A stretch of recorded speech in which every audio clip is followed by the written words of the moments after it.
El sistema eléctrico venezolano viene confrontando desde hace varios años una severa crisis que se evidencia en los múltiples cortes de luz, apagones, en la baja calidad del servicio,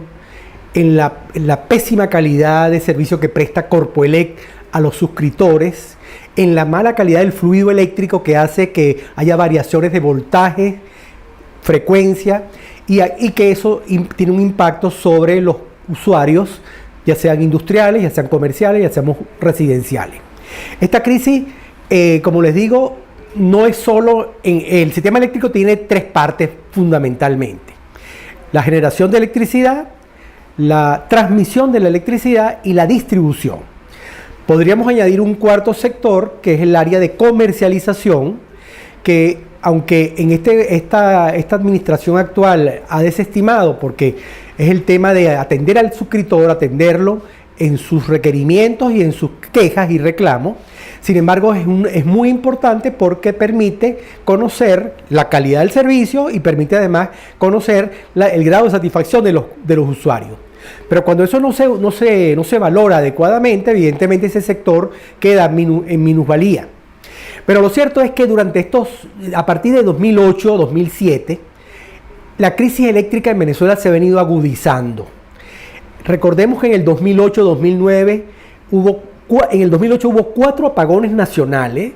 que conmocionaron al país en su momento y que además en el 2009 se produce lo que se llamaba la emergencia eléctrica, que alcanza su clímax en el 2010, cuando el gobierno nacional tuvo que decretar una emergencia. Recuerden que hubo cortes en los centros comerciales, en las oficinas públicas, en los anuncios públicos, en el alumbrado público, etc. Y todo eso se le atribuyó al tema del Guri, al problema de la sequía y al problema de que llovió muy poco y el fenómeno del Niño. Sin embargo, los especialistas eléctricos del momento ya venían advirtiendo que desde el 2001 o 2002 se había dejado de invertir en el sector eléctrico y que eso se había, digamos así como se dice coloquialmente, comido la reserva que se había acumulado durante el periodo democrático que terminó lamentablemente en 1998. Entonces, en la medida en que no se invirtió durante esos años 2001, 2002, 2003, hasta el 2007, 2008, entonces nos fuimos comiendo esa reserva acumulada que habíamos tenido y que se consideraba que era excedentaria, que era exagerada. Se adquirieron entonces una gran cantidad de equipos de plantas de generación, de equipos de transmisión, y esos equipos se adquirieron básicamente de manera sin proyectos, sin planificación. Lo cierto es que a pesar de esa gran inversión que algunos estiman en $40.000 millones y que dio lugar a esa denuncia de robo masivo que se hizo con esos recursos, lo cierto es que a pesar de esa inversión, Venezuela siguió confrontando problemas de generación eléctrica, de transmisión y de distribución. Ese deterioro se ha permanecido en el tiempo, porque además la crisis eléctrica se entronca con la crisis económica que empieza a agravarse de manera palpable con el gobierno de Nicolás Maduro. Entonces, esa crisis hoy en día no permite invertir, porque no se puede importar, no permite hacer mantenimiento porque no hay con qué comprar los repuestos, no hay los vehículos, no hay el equipamiento que requieren los trabajadores, no hay una serie de condiciones materiales y no hay dinero para pagar incluso la nómina y los viáticos de los trabajadores. Entonces, esa situación, la crisis eléctrica, el deterioro del sistema, que era uno de los mejores de América, ese deterioro se incrementó gradualmente y se sigue incrementando. Por eso es que no podemos ser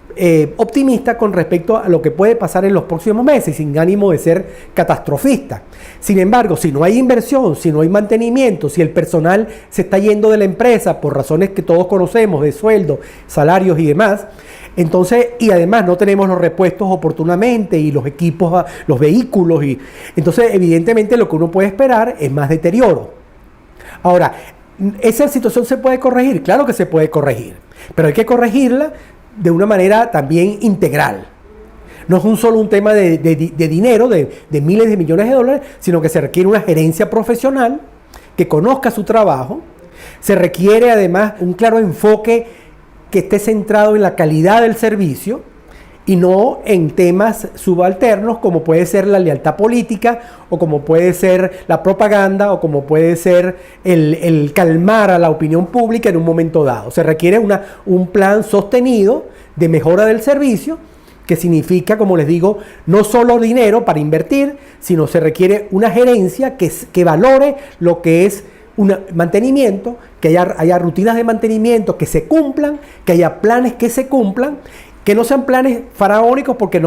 tenemos que tener claro que sin personal suficiente no vamos a poder hacer todo lo que habría que hacer. Pero evidentemente hace falta una gerencia inteligente y preparada que se focalice en aquellos puntos donde mayor impacto tengan. Y yo diría que, por ejemplo, la zona andina y la zona zuliana, que son hoy en día los grandes sectores del país que están sufriendo la mayor calamidad de todas las calamidades, porque en ese sector el deterioro ha adquirido niveles mucho mayores que en el resto del país, sin que eso signifique que en Caracas también estemos sufriendo los problemas casi cotidianamente.